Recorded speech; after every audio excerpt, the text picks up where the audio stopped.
Good morning, guys. It's Saturday, and I'm a little concerned about this upcoming game against the Cleveland Browns.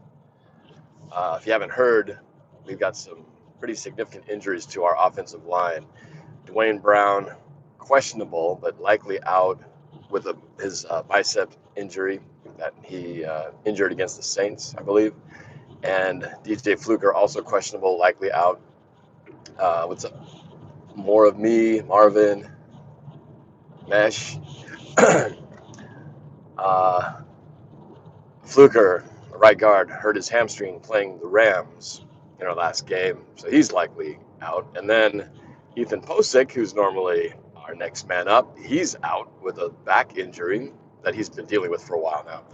So we have basically three of our top, you know, linemen out. So we are low in terms of depth right now. Basically, what that means is most likely George Fant, who has been kind of our tight end, blocking tight end, will in Brown's place, and then Jamarco Jones will step in again for Fluker at right guard. So that leaves only Joey Hunt as the sixth offensive lineman active, unless they do some moves to promote some guys from the practice squad. So yeah, am I concerned? I'm really concerned. I was concerned about this game being a close one with a healthy line, and now with those two guys potentially out, how much difference does this make? I'm curious to know what you guys think. Are you guys still optimistic, or do you feel like this doesn't make a difference? It's going to be, I think, the Cleveland Browns they are not, they got whooped pretty bad by the 49ers last week, and but I would not let that skew your view as to thinking this is suddenly a really bad team, because they have a lot of talent on that team, and they had a lot of players missing due to injury last week who are coming back, defensive players particularly, and cornerbacks.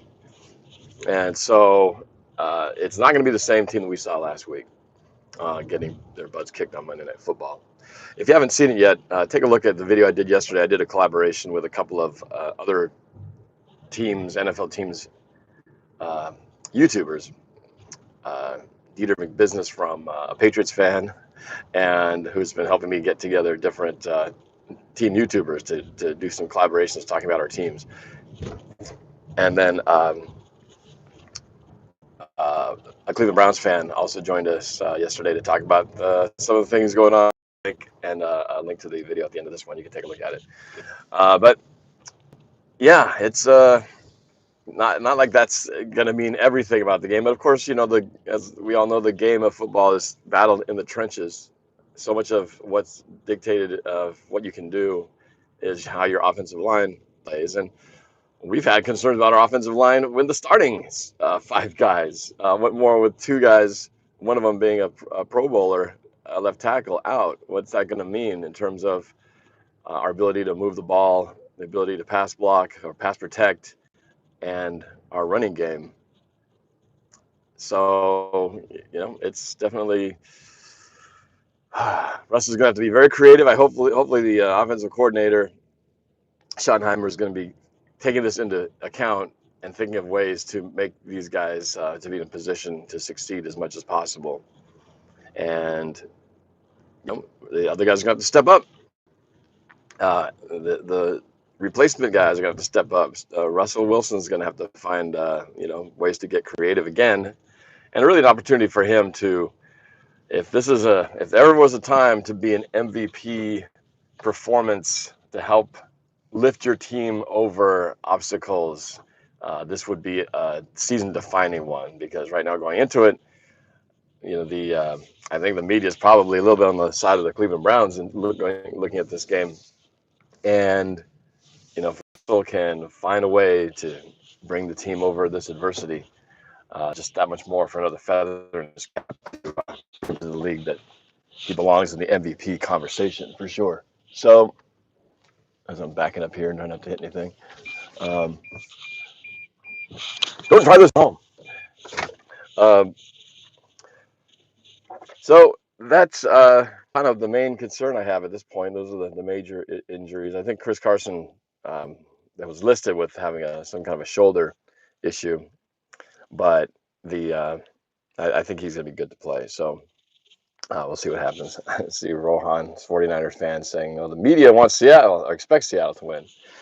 I don't know. We'll see. It's definitely uh, a close line right now, because I don't know if they're really expecting Seattle to win. I think this is going to be a lot closer game than a Seahawks fan would like it to be. But the I was thinking about, you know when you're looking at a play and how it turns out, uh, you know each team's coordinator, when they come up with when they come up with a play, every play is designed to succeed defensively or offensively. If you look at it on paper and you go, okay, you're going to do this, you're going to go here, you block this guy, you pull and hit this guy, you're going to roll here and hand it off to here. If everybody succeeds at their job, every play should be a successful one.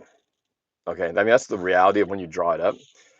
And just like in defense, if you have every guy in position winning their job, winning their the man against that they're supposed to win as well. So every play really is designed to succeed. The tricky part, of course, is one, are they in the right position when they're supposed to be? And then two, do they actually win their one-on-one matchup? And that's what determines whether you're successful or not. And then there's the wild card, when that play breaks down and everything falls apart, and this guy wasn't open, you can't hit him, and all of a sudden Russell's now scrambling around. That's when the play's off. It's all about now just backyard football, just trying to find, the open guy, and that's where Russ, of course, shines.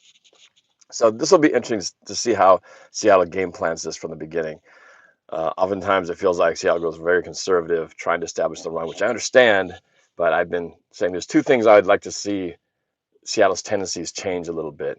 Offensively, I'd like to see them mix it up a little bit more 50-50 run pass, just so that sometimes, especially when the defense knows we're trying to run, and they're going to be preparing for that run, throw them a little bit off. Let's throw a little bit unexpectedly, and with some, I'm talking about deep bombs. I'm talking about 4 or 5 yard easy, high percent. I say easy, but high percentage passing completions, just to loosen the middle up, so that they can't just stack the box and shut down the run game.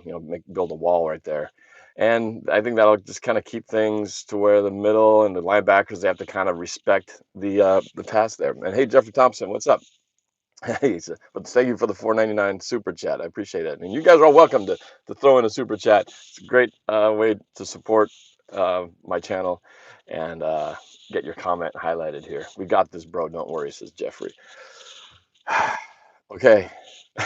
Well, since you said so, I won't worry. I always worry. Everybody knows that. If you've been watching me long enough, I worry about every game. I don't care how bad the opponent looks or how good the opponent looks. I pretty much, I'm always like glass half, barely half full, slightly on the side of half empty. But so that was my, go back to my hopes, tendencies, that we open up a little bit more, give Russell a little bit more leeway to throw the ball. He's so darn good. Let him do it. Let the Browns, test their secondary, test their linebackers out. Their linebackers, I think, of all their position groups, that's probably their weakest right now because of some injuries and inexperience.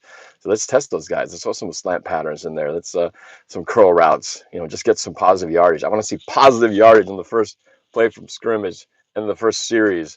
Tired of some of these games where we start off first play is like negative yardage rushing, or holding penalty in his 1st and 20. I mean, that's just not the way to get the crowd roaring on your back and, just shooting yourself in the foot. So I want to see minimal shooting ourselves in the foot. Make them quick passes so that we minimize the chance of a sack, putting less pressure on the offensive line. So that would be my way of just to hope to see on the first offensive series for the Seahawks. And then defensively, I've been saying this for a while, I'd like to see a little more press coverage, a little bit man-to-man, instead of so much zone. It feels like the zone has been the thing that eats us alive. With underneath routes, it doesn't. We prevent the deep ball, but in the process, you give up 8-10 yards, first down, 5-10 yards, and next thing you know, they're down in your neck of the woods in the red zone, and you got backs against the wall. Jeffrey Thompson with a follow-up super chat. Thank you, man. What's my prediction? I say 27-14 Seahawks. Man, you are drinking the optimistic Kool-Aid. I said this before, and I'll stick with it, even though the injuries are tempting me to skew my score otherwise. But I think I said, when I say I was at 1 point, I think I said 21-20, Seattle by 1 point. I predicted that, back in September, and I'm going to stick to that because I think it's going to be. I feel like it's going to be low scoring, defensive type battle. I hope I'm wrong. I hope Seahawks score like 38 points and surprise the heck out of me. But right now it's 21-20 in my mind. What do you guys think? Well, I'm curious what you guys think of this game. What's your prediction? Win, lose, and by how much? Um, yeah, defensively. And that might be our key here because defensively, I think we're in good shape. We've got, we got Clowney and Ansa. We got our linebackers solid. Secondaries, still figuring that one out with with are still kind of everybody's still getting figured out as to who's the man, who's the safety back there. Is Trey Flowers, is he the answer at right corner? I think the only guy who's for sure is Shaquille Griffin at left corner, and Bradley McDougal, I like him too, but he's been floating between free and strong safety, and we just still trying to find our identity, exactly who the guy is, and maybe it's Marquise Blair. Maybe at some point he'll get his coming out party, but um, that, and then the often forgotten special teams. I mean, how important did special teams turn out to be last week? I mean, that it defined what happened. As far as winning, and it was we won the game by that much. Thanks to the special teams failure by the Rams, but we missed our own as well, and didn't have missed our own field goal, which created issues for the Seahawks and the Rams coming back in at the end of the first half. We've seen when punt coverage breaks down. It's it's uh, it's such a crucial part of the game. Punting, field position, all the non-sexy stuff that we you don't really think about. Fantasy doesn't really yield towards, but just those little things are game changers. So, but yeah, so we got to get after it, get some turnovers. Everything we always talk about. This is nothing new, but yeah, I'm definitely nervous about this. Really how it'll affect. I don't think it'll affect the passing game so much. Russ is always kind of having to run for his life anyway, but really about the running game. Because if we don't get the running game going and we get walled off and can't get anything rolling, not a good thing to be one dimensional. So that's going to be the key, I think, as far as uh, being able to be successful.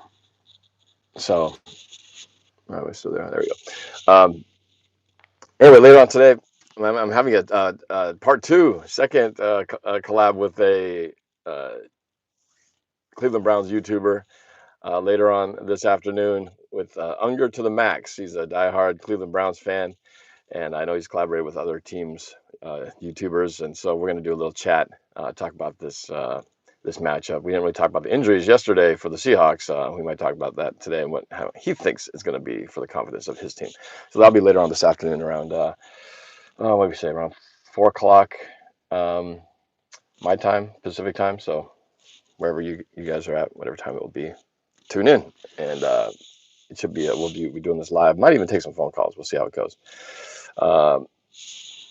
Catrick 14, what's wrong with the Seahawks? I'm not sure if you're asking because of what I said or if that's just a generic question. I mean, overall, we're pretty good. I would never complain about a 4-1 team, but we're a 4-1 team that could have easily been 2-3 if a couple things didn't go our way. So I'm not exactly just feeling like we're a 4-1 team running away. We're a 4-1 team who could have had an even better record had we played one game better, but we could have also been worse if a couple things didn't go our way.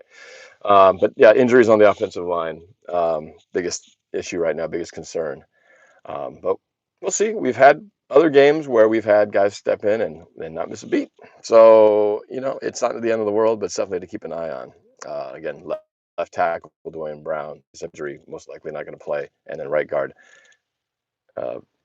DJ Fluker with hamstring, most likely not going to play. So keep your eye on that as we watch the game tomorrow. And if you're not going to watch the game tomorrow because you don't have access to it, come join me on my live stream tomorrow at 10 a.m. Pacific time, 1 p.m. Eastern time to watch the game as I'm live streaming from Emerald Downs. And Jeffrey Thompson blowing up the super chat again. Everyone, for dang sure. But yeah, so come join me on my live stream. It'll be a lot of fun. Again, can't show the game on here live because YouTube will frown upon that. So, yeah, but we can share our reactions, chat it up, and share in the moments together, the good, the bad, and the ugly. Hopefully, more good than bad and ugly. And it'll be a lot of fun. Last one was fun when we did that against the Cardinals, and we had good luck. So far, we're 2-0 on the road, and let's make it 3-0. So that's it for now, guys. Just wanted to give you that little update. And yeah, come join me this afternoon when I talk to Max Unger to the Max, Cleveland Browns fan. And we'll see what he has to say about the Brownies. Okay, we'll talk to you guys later. Thanks for watching. Enjoy your Saturday, and go Hawks.